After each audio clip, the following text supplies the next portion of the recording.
Hi, friend. Recently, my family and I went to one of those escape rooms in celebration of my oldest daughter's birthday. The specific escape room challenge was chosen by my youngest daughter because it was patterned after the Agatha Christie murder mystery, Murder on the Orient Express, a favorite of hers. Come to find out, it was their most difficult mystery to solve. Now, in case you're not familiar with escape rooms, your group gets locked into a room, and you have just 1 hour to find all the hidden clues which allow you to solve several small puzzles, which ultimately permit you to escape the room, all with a clock ticking loudly in the background. This crazy activity is filled with all kinds of obstacles that are there to prevent you from accomplishing your goal to escape the room in 60 minutes. Remembering that wild family activity made me think about the real-life obstacles that believers face in becoming fully devoted disciples of Jesus Christ. These obstacles can oftentimes sideline a believer and cause them to not develop into the Christ follower Jesus intends. The very first obstacle to becoming a disciple of Jesus is faith.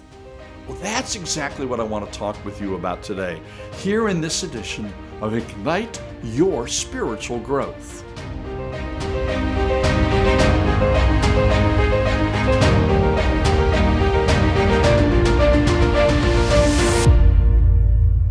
Hi, I'm Mark Warren, and welcome back to today's edition of Ignite Your Spiritual Growth from Directions for Living. When Jesus was here 2,000 years ago, he was a mystery to the people that he encountered. During 3 years of ministry, he called 12 men to become his disciples, and for the better part of those 3 years, they witnessed him heal the sick, raise the dead, calm stormy seas. They listened to his teaching and walked alongside him throughout Israel. In that final year together, Jesus paused in a quiet moment to ask them a very important question. Who do people say that the Son of Man is? That was the puzzle. Now, for our family enjoying our outing at the escape room, the puzzle was, who was the murderer?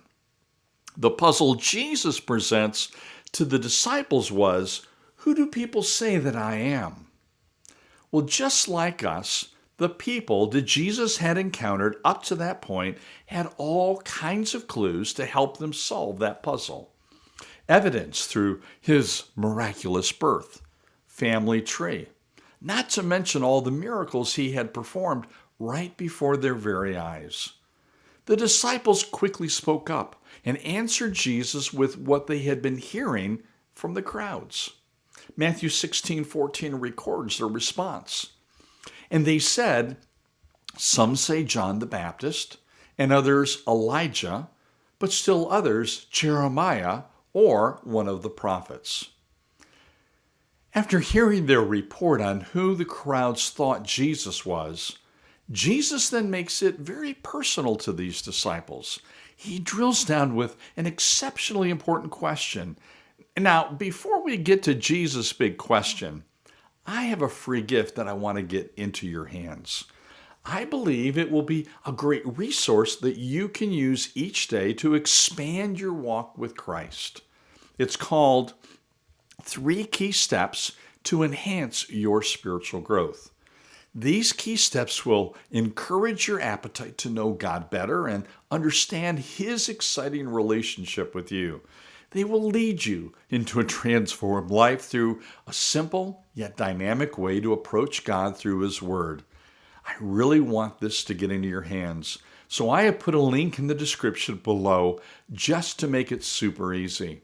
I hope you'll grab that free resource, and I pray that it will promote spiritual growth in your life.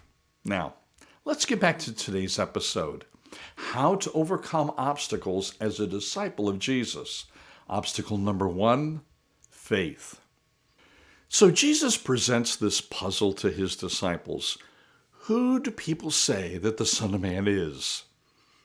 And as we've already seen, The disciples give Jesus lots of different answers to that one question.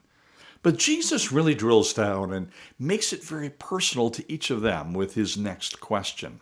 It's recorded in Matthew 16, verse 15. But who do you say that I am?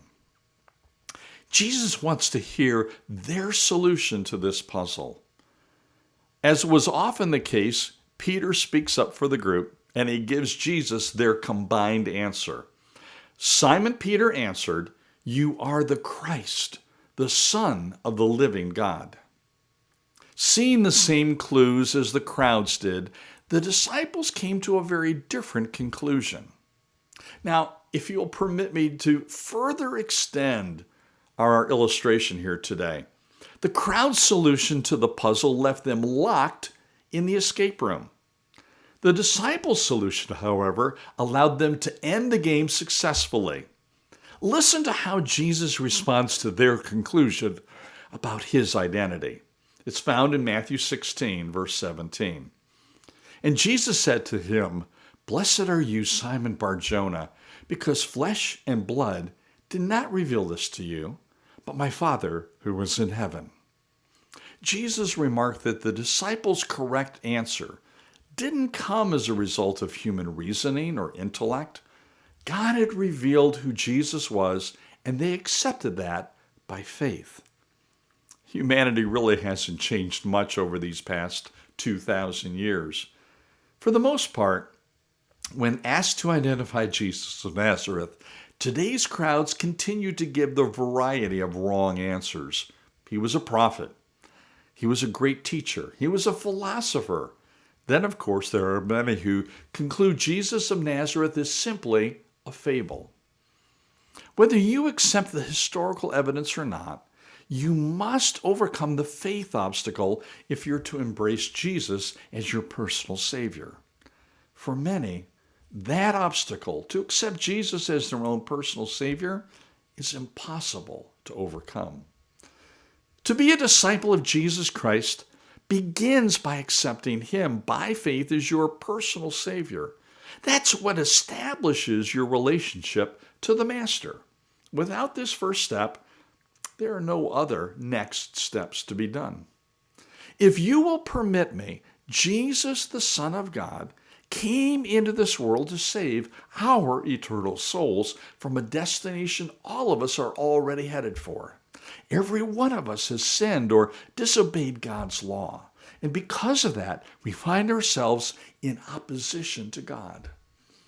But for everyone who humbly comes to God and asks for his divine forgiveness and by faith accepts Jesus, his Son, to be their Savior, God will generously forgive and adopt them into his family. Romans 10, 9 and 10 says this, "Then if you will confess with your mouth Jesus is Lord and believe in your heart that God raised him from the dead, you will be saved. For with the heart a person believes, resulting in righteousness, and with the mouth he confesses, resulting in salvation." It is only then that we can pursue being a follower or disciple of Jesus Christ. If you have not called out to God for forgiveness and accepted Jesus as your Savior, you can do that today. I urge you to place your faith in Jesus Christ. For many, this is too large an obstacle to overcome. They think it requires something else, something more. They think they have to attend church, become a church member.